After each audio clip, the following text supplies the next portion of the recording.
Hello बच्चों, कैसे हो। तो कॉन्ट्रैक्ट कॉस्टिंग का तो मैंने आपको प्रैक्टिस रिवाइज करा दिया है। तो अब नया चैप्टर स्टार्ट करने वाले, इसका नाम है प्रोसेस कॉस्टिंग। तो ये भी हमारे एग्जाम पॉइंट ऑफ व्यू से बहुत ही इंपॉर्टेंट चैप्टर है, क्योंकि यहाँ से एक लॉन्ग क्वेश्चन ही बनेगा, ठीक है ना। और ये जैसे कॉन्ट्रैक्ट बहुत आसान चैप्टर था, तो ये भी एक बहुत ही आसान चैप्टर है, ठीक है ना। तो इसको भी कर लेते हैं। एग्जाम से पहले ये 2-3 चैप्टर है जो बहुत ईजी है, तो आप इजिली इसको कर पाओगे, ठीक है ना। तो थोड़ा ध्यान दोगे तो सारा चैप्टर आप कवर कर लोगे। कल मेरा लाइव क्लासेस होगा, एक लंबा लाइव क्लासेस होगा। तो जो बच्चे ने पूरी तरह से पढ़ाई नहीं की है, पूरे साल जिन्होंने पढ़ाई नहीं किया है, पूरा सेमेस्टर जिन्होंने पढ़ाई नहीं किया है, उनके लिए ही हम कल लाइव आ रहे हैं। और जिन्होंने पढ़ाई किया है उनके लिए भी, क्योंकि इंपॉर्टेंट दोनों के लिए है। क्योंकि जो लोग को पास होने का डर है वो पास हो जाएंगे, और जिनको अच्छा नंबर लाना है वो अच्छा नंबर लेकर आ पाएंगे, ठीक है।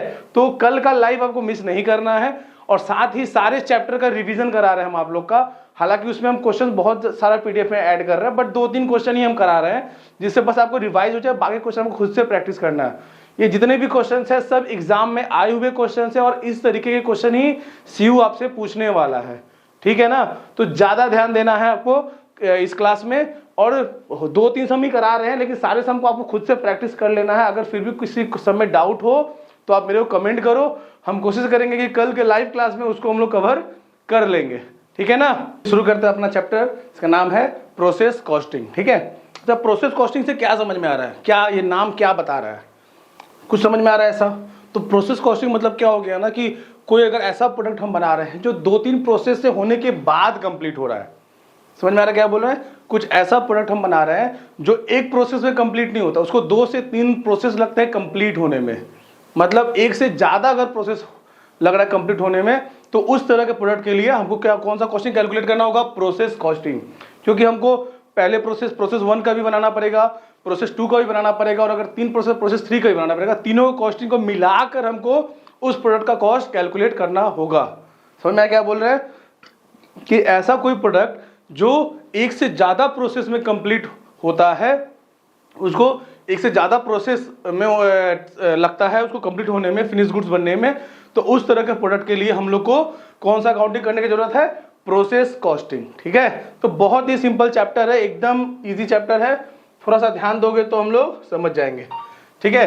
तो आज का हमारा पहला क्वेश्चन कौन सा है, क्वेश्चन नंबर 11, ठीक है। क्वेश्चन नंबर 11 ये एक ऐसा क्वेश्चन है जिसमें हर चीज दिया हुआ है। ये एक ऐसा क्वेश्चन है जिसमें हर चीज दिया हुआ है। लगभग एक क्वेश्चन से ही आपका इस चैप्टर का 90 के 100% कंसेप्ट कवर होने वाला है, ठीक है। तो एक ही क्वेश्चन में आपका पूरा फुल कंसेप्ट कवर हो जाएगा। थोड़ा सा अगर आप अच्छे से ध्यान देके इस सम को देख लिए तो, ठीक है। तो चलो क्वेश्चन समझते हैं। क्वेश्चन क्या बोल रहा है, देखो। Following information is available from the cost record. मतलब हो रहा है कि मेरे पास कॉस्ट रिकॉर्ड से कुछ इंफॉर्मेशन अवेलेबल है। वो क्या क्या है कि प्रोसेस 1 में क्या क्या खर्चा हो रहा है, मेरे को मटेरियल लगाना पड़ रहा है, मेरे को वेजेस लगाना पड़ रहा है, और अदर ओवरहेड मतलब कुछ अदर एक्सपेंसेस भी लगाना पड़ रहा है। सेम चीज प्रोसेस 2 में भी लग रहा है, प्रोसेस 3 में भी लग रहा है। लेकिन देखो प्रोसेस ओवरहेड में कुछ अमाउंट नहीं दिया हुआ है, हाँ, लेकिन टोटल अमाउंट दिया हुआ है कि प्रोसेस मटेरियल का टोटल खर्चा भी दिया, और 1 में कितना लग रहा है, 2 में कितना लग रहा है, 3 में कितना लग रहा है वो भी दिया हुआ है। और सेम वेजेस के लिए भी है, 1 में कितना दिया हुआ है, 2 में कितना दिया हुआ है, 3 में कितना, सब कुछ पता है, सब में टोटल भी दिया हुआ है। लेकिन प्रोडक्शन ओवरहेड में क्या हो रहा है कि सिर्फ टोटल दिया हुआ है, 1, 2, 3 में कितना खर्चा हो रहा है वो नहीं दिया हुआ है, ठीक है। उसके बाद फिर क्या बोल रहा है कि 500 units at the rate 4 per unit were introduce in process 1। मतलब हम जब प्रोसेस 1 में प्रोडक्ट को डाल रहे थे तो उस प्रोडक्ट का प्राइस कितना था, 4 रुपया, और 500 यूनिट उसमें हम डाले थे। उसके बाद ये सारी खर्चे किए गए हैं उसके ऊपर, ठीक ना। तो पहले मेरा सबसे पहला कॉस्टिंग कौन सा आ गया, ये 500 × 4, ठीक है। इसको बोलते हैं इनपुट मटेरियल। हम इनपुट कितना डाल रहे हैं, हम इनपुट डाल रहे हैं 500 यूनिट का इनपुट डाल रहे हैं, ठीक है। 500 यूनिट का इनपुट डाल रहे हैं। उसके बाद हो क्या बोला है कि production overhead are absorb as a percentage of direct wages. मतलब कि जो प्रोडक्शन ओवरहेड का जो खर्चा है वो कौन से बेसिस में उसको डिवाइड करेंगे, परसेंटेज ऑफ डायरेक्ट वेज के हिसाब से उसको खर्च करेंगे। मतलब जितना जितना डायरेक्ट वेज लग रहा है उसी रेशियो में अपने को प्रोडक्शन ओवरहेड को भी डिवाइड करना है, ठीक है। तो जिस प्रोसेस में मतलब जिस रेशियो में डायरेक्ट वेजेस मेरा खर्चा हो रहा है उसी रेशियो में हमको प्रोडक्शन ओवरहेड को भी शो करना है। ठीक, मतलब क्या होता है, देखो जैसे कि प्रोसेस 1 में कितना खर्चा हुआ 2250, 3680, 1400। इन तीनों के रेशियो के बेसिस पे ही हम इस प्रोडक्शन ओवरहेड को डिवाइड कर देंगे। लेकिन मेरा वेजेस का और प्रोडक्शन ओवरहेड का टोटल सेम है, तो मेरे को डिवाइड करने में दिक्कत नहीं आएगा, हम आसानी से सेम अमाउंट लिख देंगे 2250, ठीक है, 2250, 3680, 1400। लेकिन अगर अमाउंट डिफरेंट रहता तो क्या करते हम लोग, क्या करते, देखो प्रोसेस 1 के लिए क्या करते, ऐसे करते, कितना था मेरा 2250 ना, तो 2250 डिवाइड बाई 7330 इंटू 7330। समझ में आया क्या किए? देखो पहले क्या की, प्रोसेस 1 में वेजेस जो खर्चा हुआ वो और उसका टोटल, जो वेजेस जो खर्चा हुआ वो और उसका टोटल इंटू क्या करेंगे, जो टोटल प्रोडक्शन ओवरहेड खर्चा था। पहले वेजेस का जो प्रोडक्शन ओवरहेड का, ये वेजेस का जो मटेरियल इनपुट था, प्रोसेस 1 का जो अमाउंट था, प्रोसेस 1 में उसको क्या किए कि मेरा कितना लग रहा है, वेजेस लग रहा है 2250, टोटल कितना लग रहा है 7330। तो उसी रेशियो में मेरे को प्रोडक्शन ओवरहेड को भी बांटना था। चूंकि अमाउंट सेम था तो इसीलिए सेम अमाउंट आ जाएगा, अगर डिफरेंट होता तो डिफरेंट आता। समझ में आ रहा है क्या बोल रहे हैं? क्या करेंगे हम लोग, डायरेक्ट वेजेस जो खर्चा हो रहा है जो प्रोसेस 1 में हुआ है वो और उसका टोटल लिख देंगे, इनटू जो प्रोडक्शन ओवरहेड का जो टोटल है वो लिख देंगे। तो सिंपल है कि मेरा अमाउंट कैलकुलेट हो जाएगा। यहाँ पे सेम था इसीलिए हमने सेम ले लिया, अगर सेम नहीं होता तो ऐसे करके हम लोग कैलकुलेट करेंगे। ठीक है,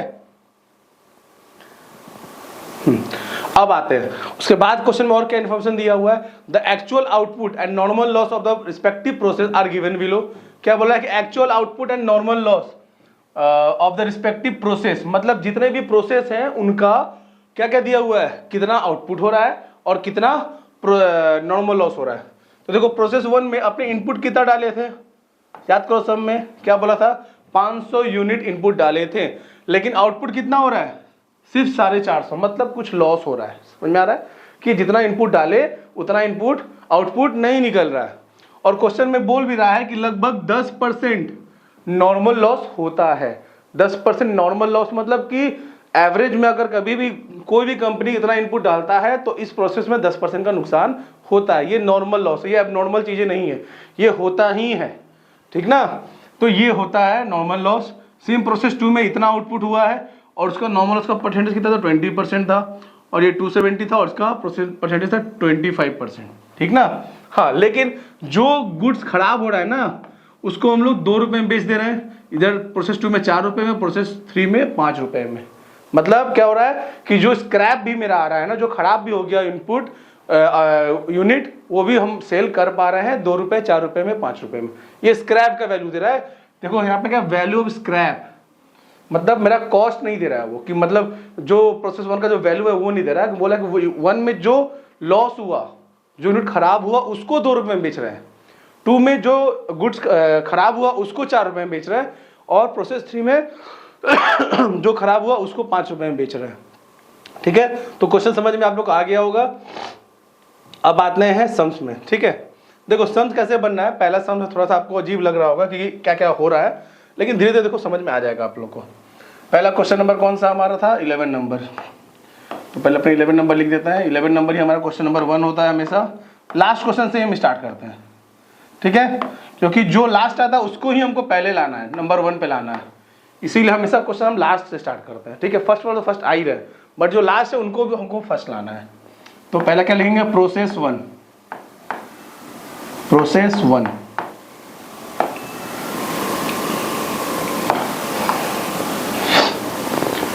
यूनिट और अमाउंट। रेट का कॉलम भी लोग देते हैं, आप चाहो तो दे सकते हो, बट उतना रिक्वायरमेंट नहीं है, ठीक है ना। तो बस पर्टिकुलर यूनिट अमाउंट, सेम इस साइड में भी पर्टिकुलर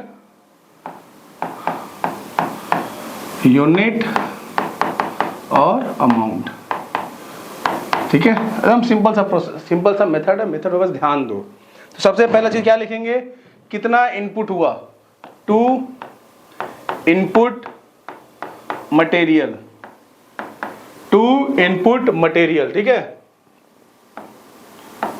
मटेरियल कितना इनपुट डाले थे अपने, डाले थे हम लोग 500 यूनिट।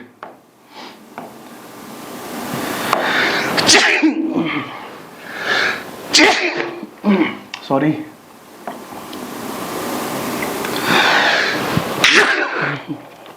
कितना छींक आ रहा है।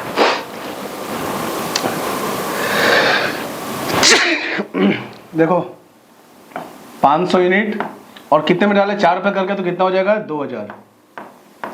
ठीक है ना, हम लोग 500 यूनिट इनपुट डाल रहे हैं और एक रुपया प्राइस कितना था, 4 रुपये, टोटल कितना हो गया 2000 रुपया। ठीक ना, ये इनपुट मटेरियल हमारा क्वेश्चन में गिवन था। उसके बाद वो क्या क्या दिया हुआ है, ये जो था ना 500 यूनिट, तो 500 इंटू 4। उसके बाद अदर मटेरियल कितना है 2600, लिख देते हैं हम लोग। Two other material 2600। उसके बाद था आपका डायरेक्ट वेजेस, और फिर था हमारा टू प्रोडक्शन ओवरहेड। कितना है आपका ये 2660 हो गया, 2250 2250 2250। देखो मैंने क्या किया, कितना मतलब ऐसा कुछ भी अब तक नहीं लिखा है जो आपको समझ में ना आए। क्या किए, जितना इनपुट था वो लिख दिए, अब अदर मटेरियल जो लगा वो भी लिख दिए, वेजेस जो लगा वो भी लिख दिए, और प्रोडक्शन ओवरहेड जो खर्चा वो भी लिख दिया। मतलब जितने भी सारे खर्चे हुए सबको मैंने रिकॉर्ड कर दिया। ठीक है ना। उसके बाद क्वेश्चन में क्या बोल रहा है कि हम लोग का नॉर्मल लॉस होता है। नॉर्मल लॉस कितना होता है, नॉर्मल लॉस कितना था, देखो हमारा नॉर्मल लॉस था, देखो हमारा नॉर्मल लॉस कितना होता है 10% नॉर्मल लॉस होता है। ठीक ना, 10% नॉर्मल लॉस मतलब इनपुट का 10%, 500 का 10% कितना आएगा 50, और उसको कितने रुपए में बेच रहे हैं 2 रुपए में, मतलब 100 रुपए में हम सेल कर रहे हैं। ठीक है, और उसके बाद फिर क्या लिखते हैं, बाई प्रोसेस 2। उसके बाद क्या करते हैं, उसी गुड्स को हम लोग प्रोसेस 2 में ट्रांसफर कर देते हैं। ठीक है, तो देखो यहाँ पे प्रोसेस 2 का आउटपुट दिया है क्वेश्चन में, बट अगर नहीं दिया रहता या फिर कुछ और रहता, यहाँ पे क्या है कि प्रोसेस 2 का बोल दिया 450, लेकिन अगर 450 नहीं होता मान लो कि आउटपुट में ना कितना आ रहा है 430। ठीक है, हम कितना सोचे थे कि 500 इनपुट डालेंगे, 10% का लॉस होगा, तो मतलब 450 मेरा आउटपुट होना चाहिए था, बट आउटपुट हो कितना रहा है 430। हालांकि इस क्वेश्चन में 450 ही है, हम समझाने के लिए और भी टॉपिक कवर कर ले वो चीज को ले रहे हैं कि मान लो कि हमको क्या लगा 500 इनपुट डाले हैं, 50 का लॉस होगा, तो मेरा आउटपुट कितना होगा 450, बट कितना हो रहा है 430, ज्यादा लॉस हो गया। तो ज्यादा लॉस होगा तो फिर हम लोग क्या बोलेंगे, उसी को बोलते हैं एबनॉर्मल लॉस। समझ में आ रहा है, उसी को क्या बोलते हैं हम लोग, एबनॉर्मल लॉस। समझ में आया कि नहीं आया, बोलो। अगर जितना सोचे थे उससे ज्यादा लॉस हो गया तो एबनॉर्मल लॉस, लेकिन अगर 450 सोचे थे 460 हो गया इनपुट, आउटपुट कितना हो गया 460। हम क्या सोचे थे 500 इनपुट डालेंगे, 50 लॉस होगा, 450 आउटपुट होगा, लेकिन आउटपुट 460 हो गया, ज्यादा हो गया, जितना सोचे थे उससे ज्यादा हो गया। तो यहां पे आ जाएगा टू एबनॉर्मल गेन, कितना 10 यूनिट। समझ में आया कि नहीं आया बताओ, एकदम सिंपल चीज है, जितना सोचे थे उससे ज्यादा होगा तो एबनॉर्मल गेन, और जितना सोचे थे उससे कम हुआ तो एबनॉर्मल लॉस। मतलब जो 10% वाला है ना वो फिक्स है, जो क्वेश्चन में बोल दिया कि 10% एबनॉर्मल लॉस होता है वो फिक्स है, वो आपको परसेंटेज और क्वेश्चन के इन्फॉर्मेशन से ही यहाँ पे कैलकुलेट करना है, खुद से नहीं सेट करना है। ठीक है ना, तो उम्मीद करते समझ में आ गया होगा। बाकी सम के साथ जो करने वाले हैं इसको हम लोग,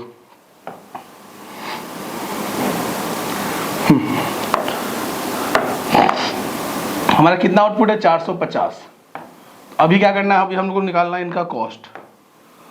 तो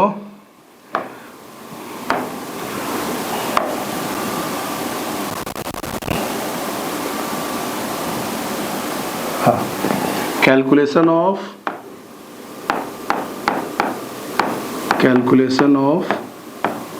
cost per unit, calculation of cost per unit. तो प्रोसेस 1 का कॉस्ट पर यूनिट निकाल रहे हैं। ठीक है, कॉस्ट पर यूनिट का फॉर्मूला क्या होता है? टोटल कॉस्ट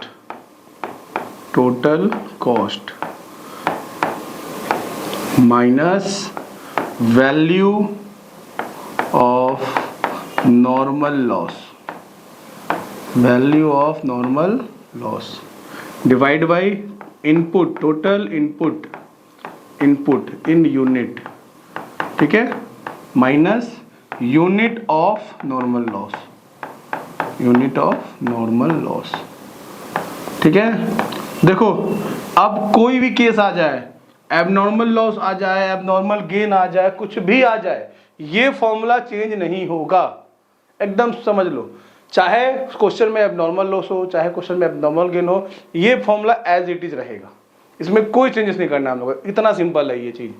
देखो टोटल कॉस्ट कितना है, ऐड करते हैं हम लोग, ऐड करते हैं कितना है, देखो तो 4,500 और 4,600, 9,100, टोटल कितना हो गया? 9,100, ठीक ना। तो टोटल कॉस्ट कितना हो गया? 9,100 minus value of normal loss कितना है? 100, ठीक ना। हाँ, अब इनपुट कितना है? 500 और इसका नॉर्मल लॉस का यूनिट कितना? 50, तो कितना हो गया? 9,000 डिवाइड बाई 4,550, तो कितना हो गया हमारा? हो गया हमारा 20 पर यूनिट, ₹20 पर यूनिट, ठीक है ना। देखो तो समझ में आया कितना आ रहा है हमारा? 20 पर यूनिट। नहीं समझ में आने से बोलेंगे आप लोग, ठीक है। तो इंटू 2 कर देंगे तो कितना जाएगा? 9,000। बस प्रोसेस 1 बाबू कंप्लीट हो गया।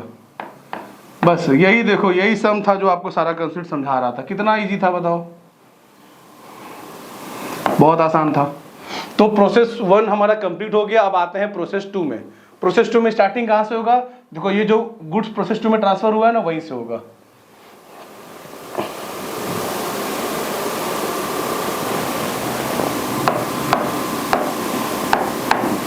प्रोसेस सेम फॉर्मेट रहेगा, फॉर्मेट में कोई चेंजेस नहीं। पर्टिकुलर यूनिट और अमाउंट, पर्टिकुलर यूनिट और अमाउंट, ठीक है। देखो कितना है यहाँ पे? 2 प्रोसेस 1, प्रोसेस 1 से कितना आया था? 450 इनपुट आया, उसका वैल्यू कितना था? 9,000, ठीक ना। उसके बाद अदर मटेरियल कितना कितना लग रहा है? अदर मटेरियल, फिर क्या था? डायरेक्ट वेजेस था। सेम चीज अब रिपीट होगा, और कुछ तो है ही नहीं। और प्रोडक्शन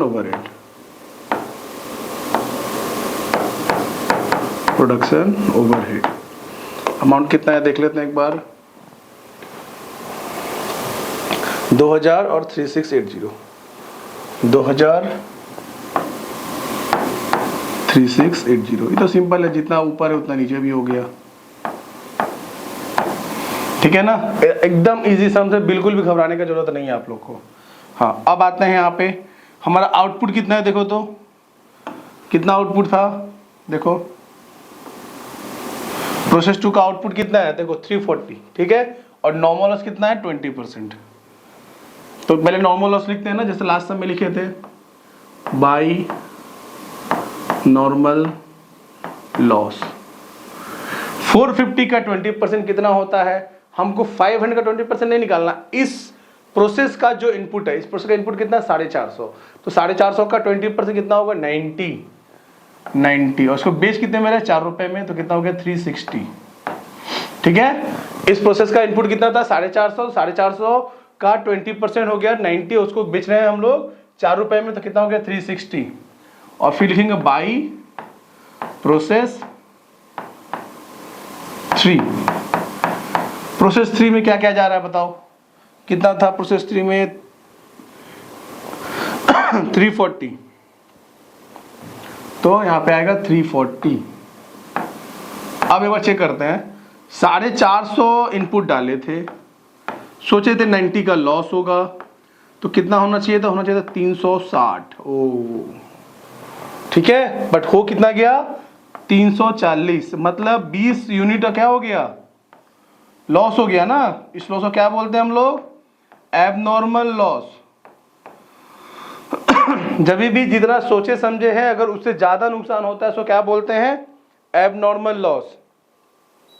ठीक ना, तो बिल्कुल सिंपल सा चीज है। तो यहां पे क्या लिख देंगे, by abnormal loss, by abnormal loss कितना था 20।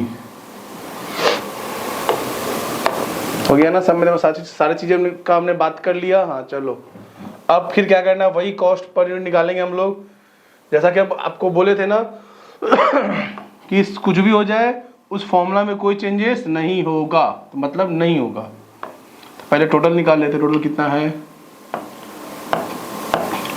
9 2 11, 11 6 17, 17 1 18, 18 16 6 0 3 18360। ठीक है, ठीक है, तो इधर भी कितना आना चाहिए, उतना ही आना चाहिए 18360। कॉस्ट पॉइंट का फॉर्मूला क्या बताए थे आप लोग को, बताओ। कॉस्ट पॉइंट का फॉर्मूला क्या था, टोटल कॉस्ट कितना हो गया 18360 minus value of normal loss, कितना value of normal loss 360 divided by कितना हो जाएगा, डिवाइडेड बाई आपका हो गया टोटल इनपुट कितना है 450 लेस वैल्यू ऑफ नॉर्मल कितना 90। तो ठीक है ना, कितना हो गया 18,000 डिवाइडेड बाई 360। ठीक है, देखो एकदम सिंपल ना, कुछ भी चेंज नहीं किए, जो था वही, भले एबनॉर्मल लॉस हुआ है उससे कुछ भी हमारे कैलकुलेशन में बदलाव नहीं होंगे।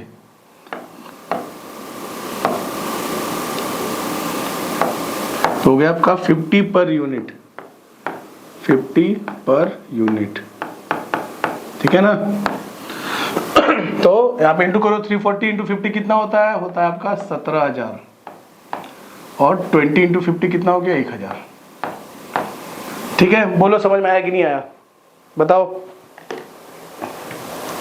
समझ में आया कि नहीं आया, अच्छे से नोट डाउन कर लो।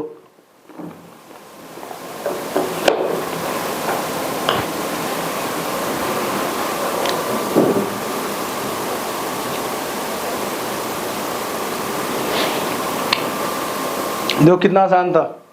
चलो आगे बढ़ते हैं, ये प्रोसेस 2 हमारा हो गया, अब आते हैं हम लोग प्रोसेस 3 में।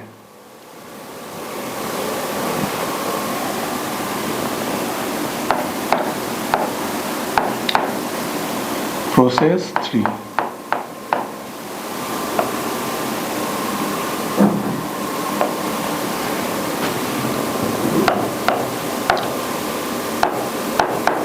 पर्टिकुलर यूनिट और अमाउंट,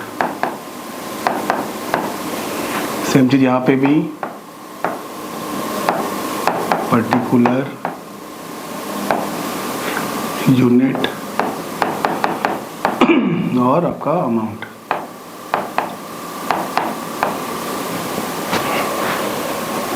तो यहाँ पे क्या करेंगे, 2 प्रोसेस 3 2 प्रोसेस 3 में इनपुट कहाँ से आएगा, प्रोसेस 2 से आएगा। ठीक है, कितना था हमारा 340 था और वैल्यू था उसका 17,000।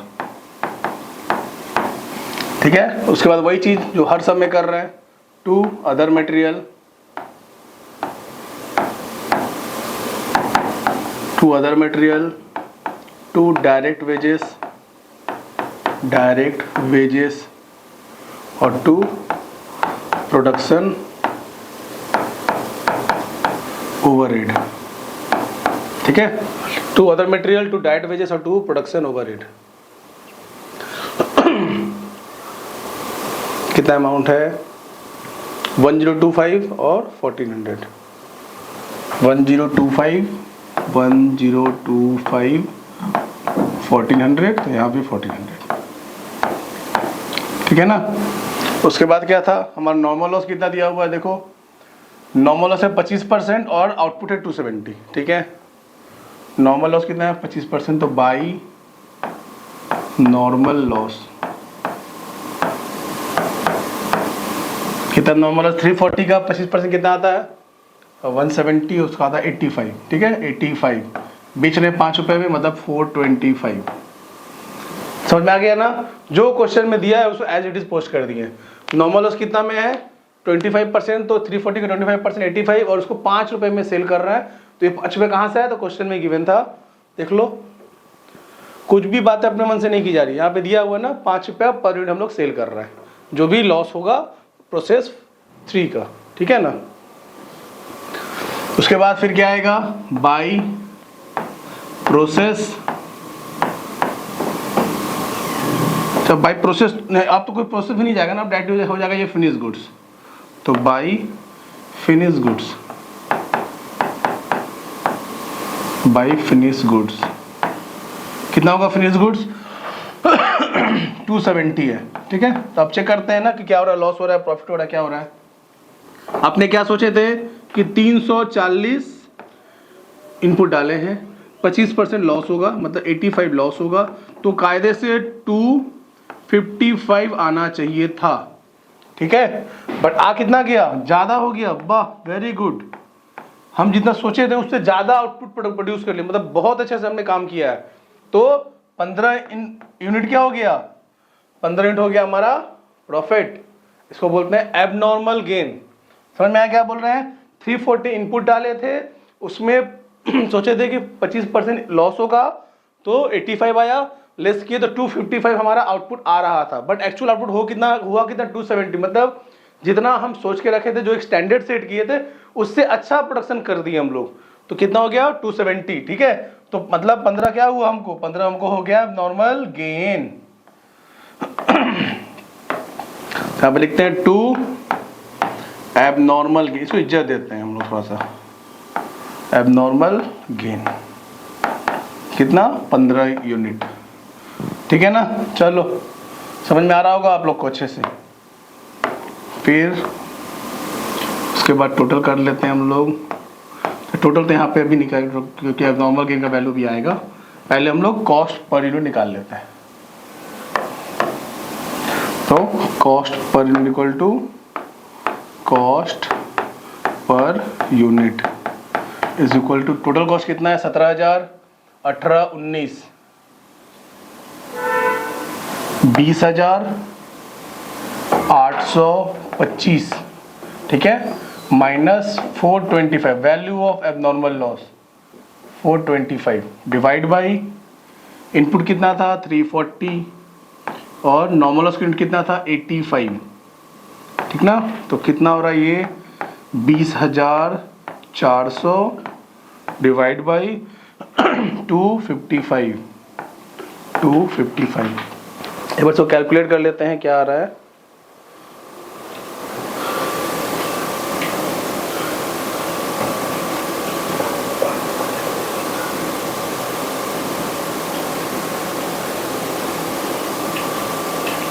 डिवाइड बाई, ठीक है, तो आ रहा है 80 पर यूनिट। तो कितना आ रहा है हमारा? ₹80 पर यूनिट, ठीक है ना। तो यहाँ पे क्या करेंगे? 1500 पे 80 से इंटू करके आएगा 1200, और फिर यहाँ पे 270 इंटू 80 करेंगे तो कितना आएगा? 270 इंटू 80, तो आ रहा है हमारा 21,600, ठीक है ना। तो देखो सम्स कंप्लीट हो गया, कुछ नहीं करना, बस इसको बैलेंस कर देना है। 20,825 था, उसमें 1200 ऐड कर देंगे तो हो जाएगा 22,025, 22,025। ठीक है, देखो सब कुछ यहाँ पे हम लोगों ने बना लिया। प्रोसेस 1 अकाउंट बना लिया, 2 बना लिया, 3 बना लिया, 3 का सारा अमाउंट डाल दिए हैं। अब खाली क्या बचता है इस टॉपिक में, इस चैप्टर में इंपॉर्टेंट वो होता है abnormal loss account, abnormal gain account और नॉर्मल लॉस अकाउंट। तो एक बार फटाफट वो भी बना लेते हैं हम लोग, ठीक है।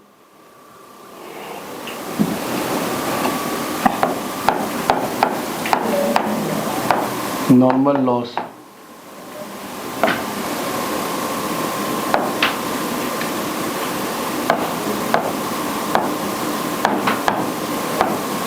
Abnormal loss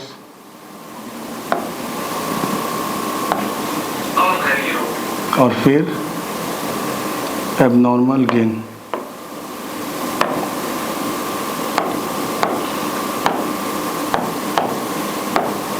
abnormal gain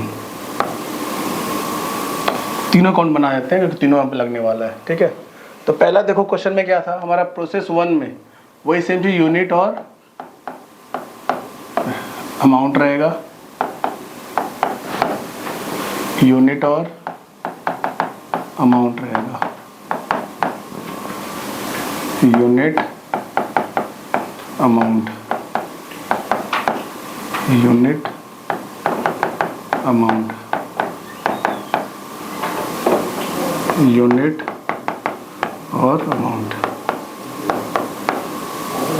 unit amount, ठीक है। क्या करेंगे पहले में डालते हैं, देखो एकदम जैसे अपने लोग अकाउंटिंग में करते थे ना वैसे ही करेंगे। प्रोसेस 1 में देखो क्या था, प्रोसेस 1 में देखो हमारा नॉर्मल लॉस कितना था 50, इसका वैल्यू कितना था 100। प्रोसेस 2 में 90 था, वैल्यू था 360 और यहाँ पे 85 था, वैल्यू था 425। तो तीनों को लिख देते हैं हम लोग।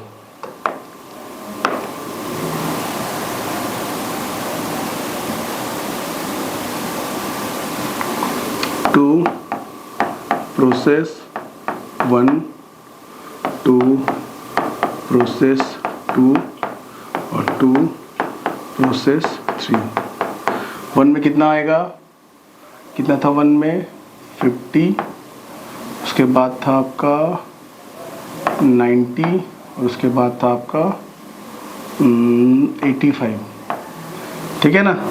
जिसको हम लोग सेल कितने में किए थे, 2 को 100 में, 1 वाले को 100 में, 2 वाले को हम लोग 360 में और 85 वाले का वैल्यू कितना था 425, ठीक है। अभी हम सिर्फ वैल्यू सारा पुट करते रहे। फिर एबनॉर्मल लॉस भी हमारा एक जगह एबनॉर्मल लॉस भी था वो था मेरा प्रोसेस 2 में।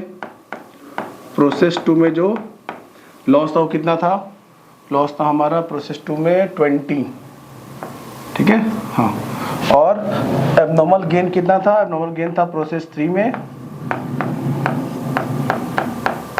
और ये था 15 और इसका वैल्यू था 1200 और इसका वैल्यू था आपका 1000, ठीक है। देखो मैंने बस क्या किया, जो जो प्रोसेस 1, 2, 3 में नॉर्मल लॉस एबनॉर्मल लॉस लिखा था उसको बस यहाँ पे पुट कर दिए। उसके बाद क्या होगा वो देख लो, खाली लास्ट है, टॉप सम खत्म होने वाला है। फिर यहाँ पे आ जाएगा बाई बैंक, क्योंकि हम लोग क्या कर रहे हैं सेल कर दे रहे हैं, ठीक ना। प्रोसेस 1 वाले को सेल कर दिए 50, 100 रुपये मिल गया क्योंकि वैल्यू सेल वैल्यू था ना उसका। वो प्रोसेस 2 में कितना सेल किए हैं, पूरा 90 का 90 सेल कर दिए 360 में। प्रोसेस 3 में आते हैं तो प्रोसेस 3 में क्या है, सॉरी यहाँ पे प्रोसेस में बैंक लिखेंगे, बाई बैंक, और यहाँ पे भी बाई बैंक। देखो यहाँ पे 85 मेरा नॉर्मल लॉस था, बट 85 लॉस हुआ नहीं। लॉस कितना हुआ था, सिर्फ 70 हुआ था। कैसे हुआ था, देखो 360 था ना, 340 था ना, उसमें से अगर हम लोग लेस करते हैं 270, जो मेरा आउटपुट था तो कितना हो रहा है, इधर 40 और 30 70, मतलब 70 का ही लॉस हो रहा है। तो 70 को ही बेचे होंगे हम लोग, 70 यहाँ पे आ जाएगा और कितना हो जाएगा वैल्यू यहाँ पे 70 × 5 350, ठीक ना। और भी कहीं कुछ जाएगा वो हम बताते हैं आपको कहाँ जाएगा। फिर आते हैं एबनॉर्मल लॉस में यहाँ पे बाई बैंक। देखो लॉस कितने का हुआ, 20 यूनिट का लॉस हुआ जिसमें से हम लोग इसको 4 रुपए में बेच दे रहे हैं, मतलब 80 रुपए में हम लोग बेच पा रहे हैं। बाकी क्या हो गया मेरा लॉस हो गया, इसको बोलते हैं costing PL, costing profit and loss account, वो हो गया 920। ठीक है ना। अब आते हैं एबनॉर्मल गेन में। देखो एबनॉर्मल गेन में क्या हुआ, 2, यहाँ पे जो मेरा लॉस हुआ था, लॉस कितने का हुआ था 85 माने थे, बट 70 का लॉस हुआ, तो 15 मेरे को फायदा हो गया था। तो यहाँ पे क्या करेंगे, बाई एबनॉर्मल गेन, कितना 15, ठीक है। और वैल्यू कितना था उसका 75। वही चीज यहाँ पे आ जाएगा, 2 नॉर्मल लॉस 15 और वैल्यू कितना हो गया 75, ठीक है। और बाकी क्या हो गया हमारा फायदा, तो उसी को लिखते हैं 2 costing profit and loss account 1125, ठीक है। तो यह हुआ क्वेश्चन नंबर 1 कंप्लीट, जिसमें मैंने आपको सारे कंसेप्ट कवर कर लिए। पहला कंसेप्ट क्या हो गया, पहला हमने नॉर्मल लॉस एबनॉर्मल लॉस उसको भी कवर किया, फिर जितने भी हमारे ये थे नॉर्मल अकाउंट, एबनॉर्मल अकाउंट और एबनॉर्मल गेन अकाउंट, सब कुछ कर लिया। तो देखो ऐसा सम सी एग्जाम में पूछा जाएगा, और भी थोड़ा वैरायटीज है, उस वैरायटीज को भी हम लोग कवर करेंगे दूसरे अगले सम में, ठीक है ना।